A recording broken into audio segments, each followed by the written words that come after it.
Bitcoin is not the only cryptocurrency out there. And that's another very interesting angle here and thing to get your mind Wait, around. I'm glad you brought it up. So Yep. there's a lot of cryptos out there, like perhaps too Yep. many, but there's a lot out there. And the two that sort of have been most striking to me include Bitcoin and Ethereum. And they Yep. actually serve two different purposes, which is quite important. Like people don't realize this necessarily, but Ethereum, as it's been explained, is almost like it's almost like your working capital, like your working cash. And then Bitcoin is your savings. I mean, I think that's the perhaps the best way we can sort of characterize this, Rob, because Ethereum is the kind of stuff that, well, you could settle a transaction in Ethereum, like derivatives contracts for investors, right? Hey, when this stock gets to this, I want to make sure that I invest this much more. I want to take this much out. That can all be written into the code. Think about that. Yep. It's written into the actual crypto code.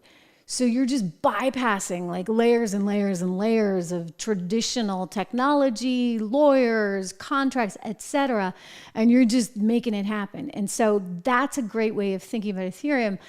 Bitcoin, on the other hand, is that thing that just kind of, it's not as facile, I guess, in that way, because you're not settling contracts on the fly with it. It's not getting written into the code, but it is that store of value. So when I look at the future and I see tech as a big part of this, I think we have to think about the future of money.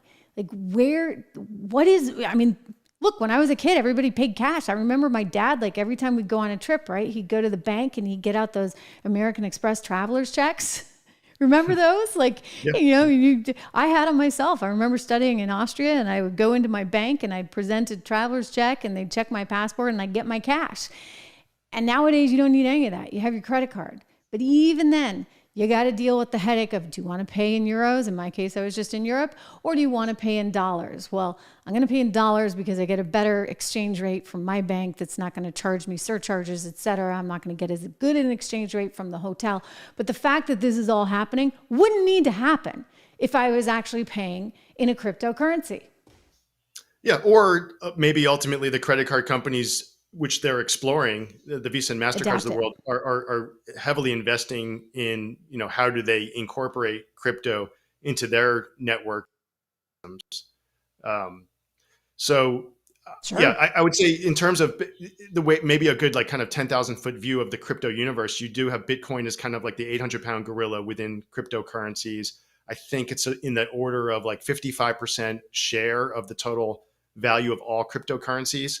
Ethereum is like the number two, something like 10 to 15% of the total value of all cryptocurrencies, and then there's several other kind of rising, Solana, XRP. There are other kind of coins that are rising, and I think each of these represent different technologies, and in some cases different use cases, like you were highlighting. So with Bitcoin, you've got this is really on store of value, transfer of value. With Ethereum, it's more about the application is not just for monetary purposes, but it's to create. It's programmable, so you can create these contracts between two parties that can be settled without intermediaries. So again, without the need for lawyers and some kind of legal adjudication, because it's automatic. If you Right. and I I mean, make a bet, and I think yeah, that that's just honestly like that's just the future. And I even look at it in terms of financial markets. Like that is that the future there? I mean, you think the derivatives contracts and all the deals and what's going on at the Chicago Mercantile Exchange, et cetera. I think that there's a lot that we haven't yet explored, and so I look to sort of embrace these technologies, if you would, and understand what they can mean for all of us here in the future. I'm excited by it. Like I really, really am excited by it because I think that the world is going to be completely different a decade from now. And, we're going to look back and say, oh yeah, I don't know if it's going to make it to 13 million. I can't remember what date he had on that time frame, but I look at it 2045. as, what was it? It was 2045. Okay. I look at it as something that, look, I want to be exposed to.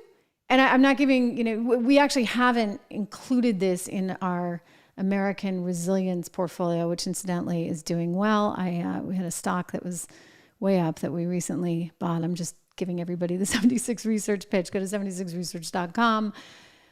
Look at that American Resilience portfolio. Look at the inflation protection portfolio. Look at the basic income portfolio. There's a lot of really good information there for you. Stocks, specific names, 10 to 15 in each one of those portfolios. You can get the Founders Club. You get everything that way. You get all of our picks. And I'm not kidding when I'm telling you, this guy I'm talking with is truly, truly brilliant and has had a phenomenal couple of decades running billions of dollars.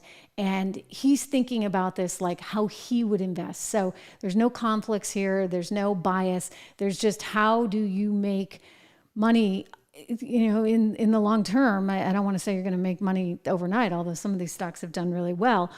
That's not our goal. Our goal is really to set you up and have that kind of stability. And hopefully our research enables you to do that. But you can go to 76research.com, go and get those model portfolios. Type in code word dollar if you want to get the 76 report, which is sort of all encompassing. And in fact, we just did a huge report on Bitcoin and Ethereum and miners. And it's such a fascinating, really, really interesting space.